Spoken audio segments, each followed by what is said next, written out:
გასულ კვირაში BMG-მ გერმანიის ელჩთან საქართველოში პეტერ ფიშერთან ჩაწერა ინტერვიუ. ინტერვიუს სრულ ვერსიას დღეს 16 საათზე გადაცემა რედაქტორში BMG TV-ს ეთერში ხილავთ, თუმცა იქამდე სტუდიაში შემოგვიერთდა BMG-ს ჟურნალისტი მარიამ ვარადაშვილი, რომელიც გიორგი ისაკაძესთან ერთად პეტერ ფიშერს ესაუბრა და ახლა საქმე ინდილას ეთერშიც მოვისმენთ ინტერვიუდან მთავარ აქცენტებს. მოგესალმებით, მარიამ. მარიამ, რა ძირითადი საკითხები განიხილეთ ინტერვიუს მიმდინარეობისას, ეს რომ გითხრათ საქმე ინდილას მაყურებლებსაც და მათ შორის თუ იყო გერმანია-საქართველოს დღევანდელი ურთიერთობის სტატუსიც გამომდინარე იქიდან, რომ ჩვენ ვიცით გასული წლიდან მოყოლებული გერმანიამ არაერთი პროექტი შეაჩერა საქართველოსთან მიმართებით. დიახ, პირველ რიგში მადლობა მოწვევისთვის. დიახ, ბევრ საკითხზე ვისაუბრეთ გერმანიის ელჩთან, მათ შორის აი ამ დაპაუზებულ პროექტებთან, თუმცა მათ შორის ასევე იყო ორმხრივი ურთიერთობებიც. პეტერ ფიშერმა თქვა, რომ ფაქტობრივად კომუნიკაცია ორ ქვეყანას შორის პირდაპირ კომუნიკაცია არ არის და უწოდა დაპაუზებული ამ ურთიერთობებს, გერმანია-საქართველოს ურთიერთობებს. შეგვიძლია მოვისმინოთ ელჩის კომენტარი ამ საკითხზე. ევროკავშირს აქვს ინსტრუქცია საკუთარი ინსტიტუტებისთვის და წევრი ქვეყნებისთვის, რომ არ გაიმართოს მაღალი დონის შეხვედრები საქართველოს მთავრობასთან, მანამდე სანამ არ მოგვარდება მიმდინარე კრიზისი. გერმანია და ევროკავშირის ბევრი ქვეყანა მიჰყვება ამ მოწოდებას. ბოლოს მაღალი დონის შეხვედრა ჰქონდა მაშინ, როცა პრემიერი იყო ბერლინში. ეს ხდებოდა არჩევნებამდე.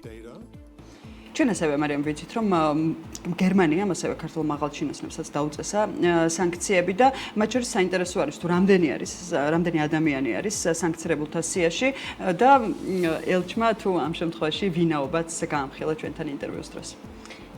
დიახ, გერმანიამ ორჯერ განაცხადა სანქციების შესახებ. ერთი იყო გასული წლის დეკემბერში, ხოლო მეორე სანქციების შესახებ ინფორმაცია გავრცელდა რამდენიმე კვირის წინ.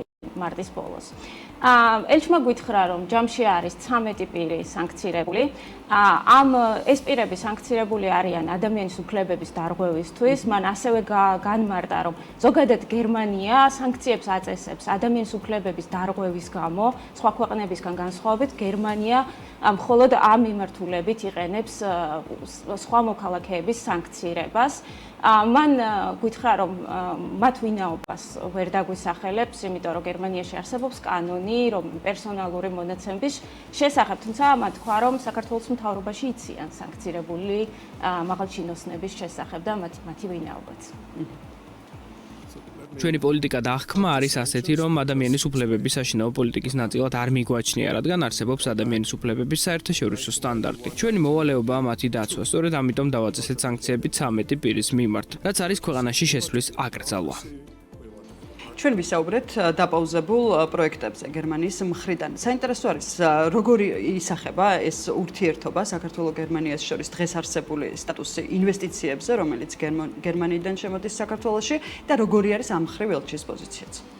დიახ, გაუარესებული ორმხრივი ურთიერთობები ბუნებრივია აისახება ბიზნეს ურთიერთობებზეც.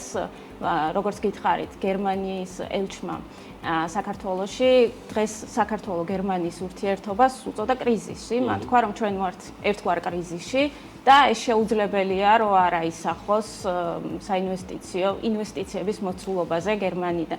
როგორც ვნახე სტატისტიკა, დაახლოებით 39 მილიონი დოლარის მოცულობის ინვესტიცია შემოვიდა შარშან გერმანიიდან, თუმცა ელჩი ამბობს, რომ აი ამ ვითარებაში განსაკუთრებით გასული წლის ბოლოდან რა პროცესებსაც უყურებთ, ნაკლებად მოსალოდნელია, რომ გერმანელი ინვესტორები აქ ჩამოვიდნენ და რაიმე მსხვილი პროექტი წამოიწყოს. ანუ პოზიტიური მოლოდინები არ არის. არ არსებობს სამწუხაროდ ჯერჯერობით ამ მიმართულებით. ინვესტორებს სურთ სანდოობა და უსაფრთხოება. ვისურვებდი სხვა ვითარებაში ვიყოთ. პირადად მუშაობდი, ინტერვიუებს ვაძლევდი. ყველა მინისტრმა და პრემიერმა იცის ამ ქვეყანაში როგორ ვცდილობდი საქართველოს ეკონომიკის რეკლამირებას. ახლა ვფიქრობ, რომ პერსპექტივა ვარდისფერი აღარაა და ინვესტორი რომ ვიყო, ორჯერ დავფიქრდებოდი საქართველოზე. მე მაინც ვფიქრობ, რომ ამ ინტერვიუს ბიზნეს ეკონომიკური ნაწილი, რომელიც სამწუხაროდ უცირესობაში იყო გასაგები მიზეზების გამო, ამაზე წუხდნენ როგორც ინტერვიუერები, ასევე ჩვენი რესპონდენტიც.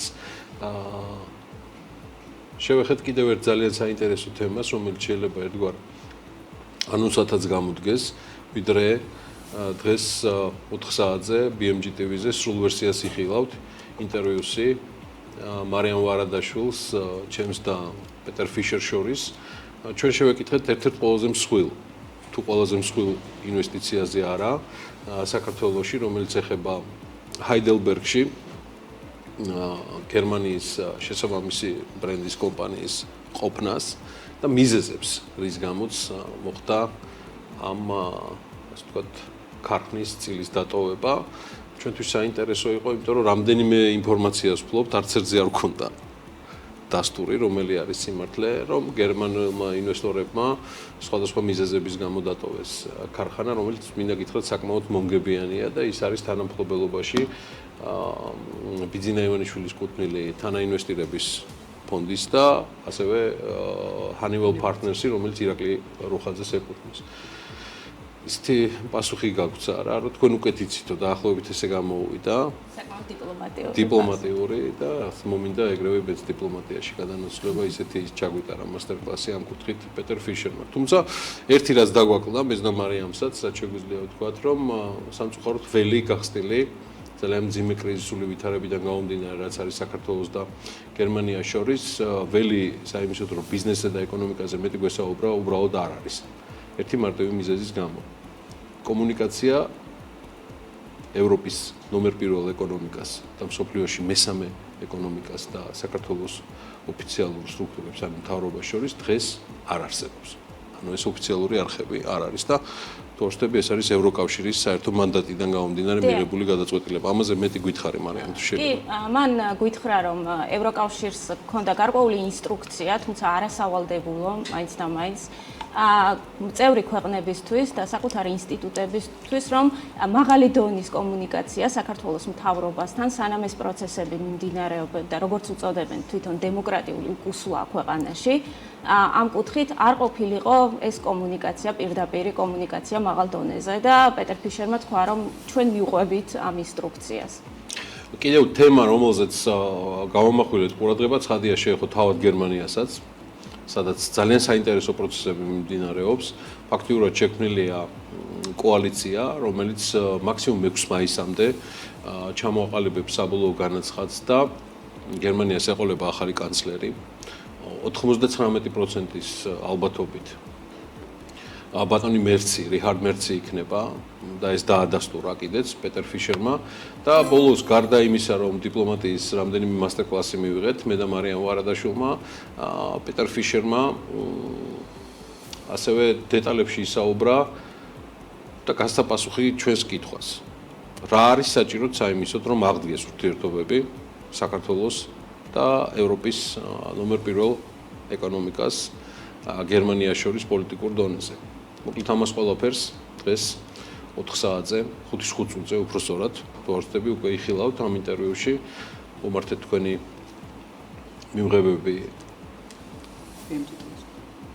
იქნება ეს ტელეფონები, პლანშეტები, თუ სატელევიზიო საშუალებები BMG TV-ზე და უცქირეთ ამ ძალიან საინტერესო ინტერვიუს, რომლისთვისაც მადლობას ვეუბნები ჩვენს რედაქტორს მარიამ ვარადაშვილს. მადლობა დიდი მარიამ ჩართვისთვის.